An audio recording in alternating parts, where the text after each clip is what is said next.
جو عالم وجود میں ہے، جس کی جان نہیں ہے جس میں، وہ پتھر ہے۔ عجیب واقعہ ملتا ہے کہ جب نہروان سے واپس آ رہے تھے تو لوگوں نے کہا کہ یا علی لشکر ہے 50-60 ہزار کا اور آپ پانی کا انتظام کیجئے، بغداد کے جنوب سے گزر رہے ہیں۔ کہا کہ دیکھو یہاں پر مت رکو، یہ زمین صحیح نہیں ہے، آگے بڑھو۔ آگے بڑھے، کہا یا علی پانی نہیں ہے۔ ایک دفعہ دائیں بائیں دیکھا، کہا کہ اس جگہ پر جا کر کھودو۔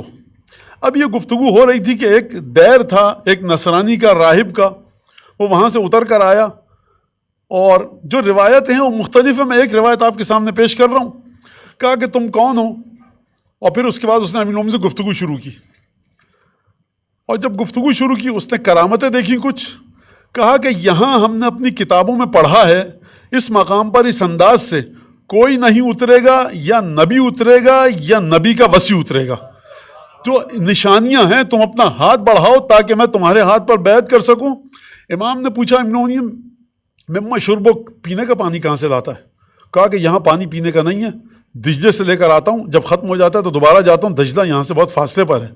لشکر، ایک مشکیزہ، 2 مٹکے، 1 سرائی، اگر ہو بھی ایک راہب ہے، دیر میں رہ رہا ہے، تپسیا عبادتیں کر رہا ہے، پروردگار عالم کی بارگاہ میں سجدہ کر رہا ہے، نصرانی ہے لیکن علی بن ابی طالب کو پہچانتا ہے۔ کہا کہ علامت جو ہے ہم نے کتاب میں پڑھی ہے۔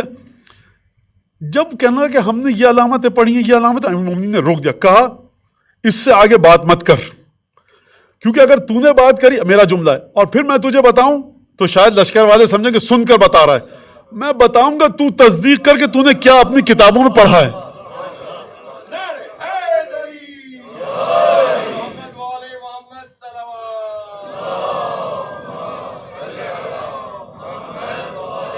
بتایا کہ یہاں پر وہ پتھر ہے جس کو عیسیٰ کی ولادت کے بعد جس پر رکھا گیا تھا۔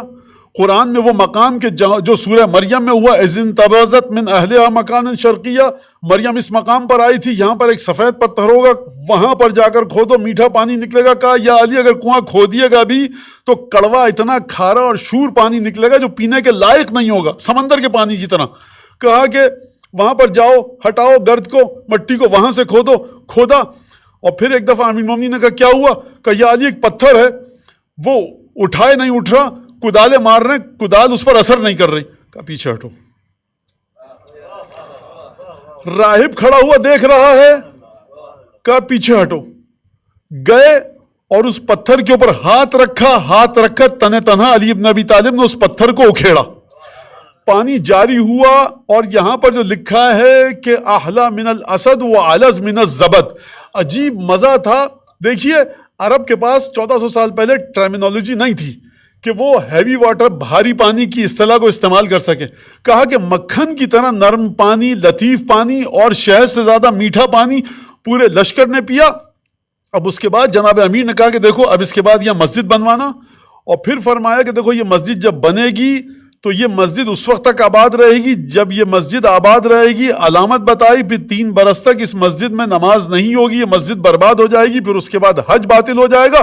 کہا یا علی آپ غیب بتا رہے ہیں؟ کہا غیب نہیں بتا رہا، میرا بھائی مجھے بتا کر گیا ہے۔ اس دن کے بارے میں بھی بتایا تھا، اس واقعے کے بارے میں بھی بتایا تھا۔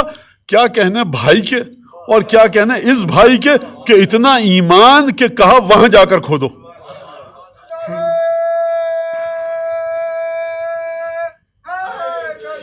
کہا کہ مد یدک، نام کیا ہے تیرا؟ کہا حباب۔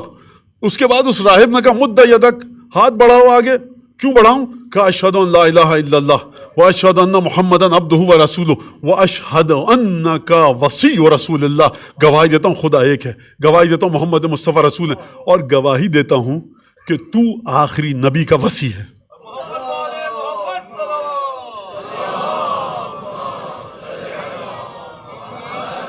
لہذا اس راہب نے جب یہ دیکھا، اب لشکر چل پڑا، یہ راہب رکا نہیں، آیا کوفے میں۔